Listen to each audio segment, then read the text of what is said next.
नमस्कार मित्रों, अनंत कथा सागर चैनल में मैं डॉक्टर आदित्य पाराशरी आपका फिर स्वागत करता हूं। महाभारत कथाओं की श्रृंखला को आगे बढ़ाते हुए उद्योग पर्व की कथाएं चल रही हैं और आज के एपिसोड में, जैसा कि पिछले वीडियो से धृतराष्ट्र और विदुर के बीच में संवाद चल रहा है। अब अर्जुन से भय, भीम से भय, ये सब देखते हुए धृतराष्ट्र जो है वो एक तरह से डर जाते हैं और शांति का प्रस्ताव करने लगते हैं।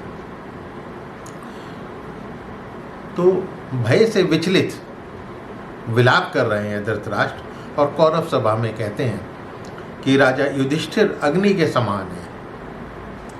मेरे मिथ्या व्यवहार से या मेरे बुरे व्यवहार से उनका तिरस्कार हुआ है और वो युद्ध में मेरे मूर्ख पुत्रों को अवश्य ही मार डालेंगे। कौरवों में पांडवों के साथ युद्ध ना होना ही अच्छा मानता हूं। कौरवों से कह रहे हैं वो, कौरवों मैं पांडवों के साथ युद्ध ना हो तभी अच्छा है। तुम ये समझ लो कि यदि युद्ध हुआ तो समस्त कुरुकुल का विनाश हो जाएगा। मेरी बुद्धि तो यही कहती है कि युद्ध ना होना ही ठीक है। तो हम शांति के लिए प्रयत्न करें।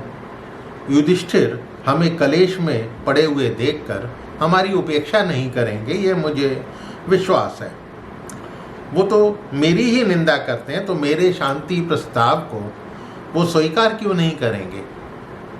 अब संजय बोलते हैं, महाराज जैसा आप कह रहे हैं वो ठीक है।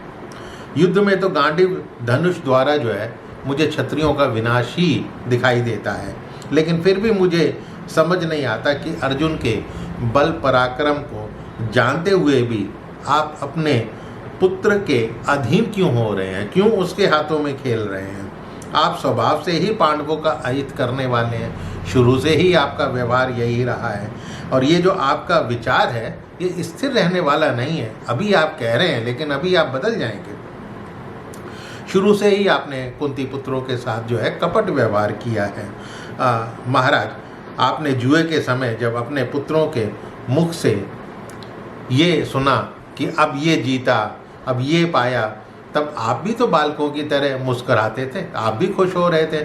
उस समय पांडवों के प्रति कितनी भी कठोर बातें कही जा रही थीं, ये सब विनाश का, पतन का कारण बनेगा, तब आपकी दृष्टि इधर नहीं जाती थी। तब आप ऐसा क्यों नहीं सोचते थे। महाराज आपकी पैतृक संपत्ति तो केवल कुरुजांगल राज्य था, शेष तो पांडवों ने अपने बाहुबल से जीता था, जिसे आप पा गए। कुंती पुत्रों ने अपने बाहुबल से ये भूमि जीती थी, परंतु आप ऐसा मानते हैं कि ये आपने जीती थी। जब गंधर्व राज ने आपके पुत्रों को कैद कर लिया था तो अर्जुन ही छुड़ा कर लाए थे, और जब जुए में छले जाकर पांडव वन में जाने लगे तो आप मुस्कुराकर अपनी प्रसन्नता प्रकट कर रहे थे। अर्जुन श्रेष्ठ वीर हैं, गांडीव उनके पास श्रेष्ठ है, भगवान श्री कृष्ण श्रेष्ठ हैं, सुदर्शन चक्र श्रेष्ठ है, वानर चिन्ह वाला ध्वज श्रेष्ठ। जब श्रेष्ठ वस्तुओं के साथ अर्जुन जो है युद्ध भूमि में उतरेंगे तो हम सब लोगों का काल चक्र के समान जो है संहार हो जाएगा। आपकी सेना के अधिकांश वीर जो है भीम के हाथों मारे जाएंगे। दुर्योधन आदि कौरवों के देखते देखते स्वयं भी नष्ट हो जाएंगे। आपने पांडव पुत्रों का उनको जो है अपने विपरीत व्यवहार से, जो आपको नहीं करना चाहिए था, आपने उनको कष्ट पहुंचाया है, जबकि वो इसके लायक नहीं थे।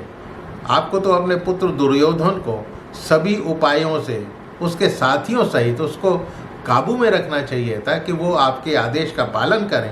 अब आप बार बार प्रलाप ना करें।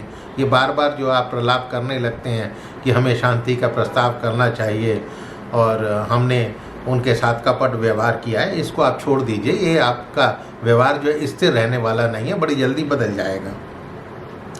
जुए के समय मैंने और विदुर जी ने भी आपको यही सलाह दी थी, लेकिन पुत्र मोह में आपने ध्यान ही नहीं दिया।